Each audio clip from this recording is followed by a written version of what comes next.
नमस्कार, स्वादनिका रेसिपीजमध्ये आज आपण एक पारंपरिक रेसिपी बघणार आहोत, ती म्हणजे बासुंदी.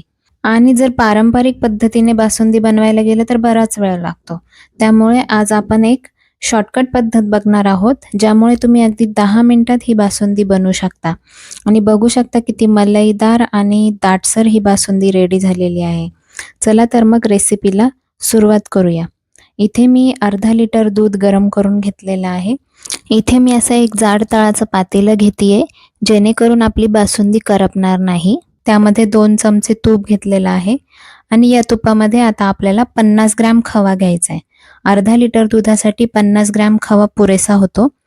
खवा तुपामध्ये 2 ते 3 मिनिट छान परतून घ्यायचा आहे आणि मग खवा परतल्यानंतर आपण जे गरम केलेलं दूध आहे ते त्यामध्ये टाकायचं. संपूर्ण दूध मी टाकून घेतलेलं आहे आणि ते छान मिक्स करून घ्यायचं. हे जे पातेलं आहे ते मी आता दुसऱ्या गॅसवरती ठेवून घेतेय.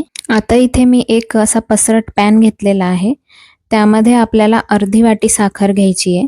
साखर तुम्ही कमी जास्त करू शकता तुमच्या आवडीनुसार. आणि या साखरेमध्ये पाणी न घालता तिला असंच मेल्ट होऊ द्यायचंय. लो फ्लेमवरती आपल्याला ही साखर मेल्ट करून घ्यायची आहे, म्हणजेच कॅरमलाइज करून घ्यायची आहे. थोडा वेळ असंच ठेवून मग त्याला स्पॅच्युलाने असं हलवून घ्यायचंय, म्हणजे साखर एकसारखी मेल्ट होईल.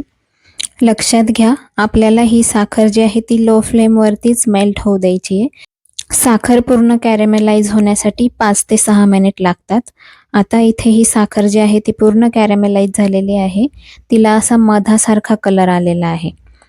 आता हे कॅरमल आपल्याला आपल्या दुधामध्ये टाकून घ्यायचं आहे. पण टाकताना काळजी घ्यायची की ते पूर्ण डायरेक्ट टाकू नका, कारण ते कॅरमल पण गरम असतं आणि दूध पण गरम असतं. त्यामुळे दूध जे आहे ते असं फसफसून वरती येतं. त्यामुळे हे 2 ते 3 पार्टमध्ये आपल्याला टाकायचं आहे, थोडं थोडं करून, आणि मध्ये मध्ये त्याला हलवत राहायचंय. नाहीतर ते दूध फसफसून तुमच्या हातावर येऊ शकतं. आता इथे मी पूर्ण कॅरमल दुधामध्ये टाकून घेतलेला आहे आणि छान मिक्स केलेलं आहे. तुम्ही बघू शकता असा ब्राउनिश कलर आलेला आहे बासुंदीला.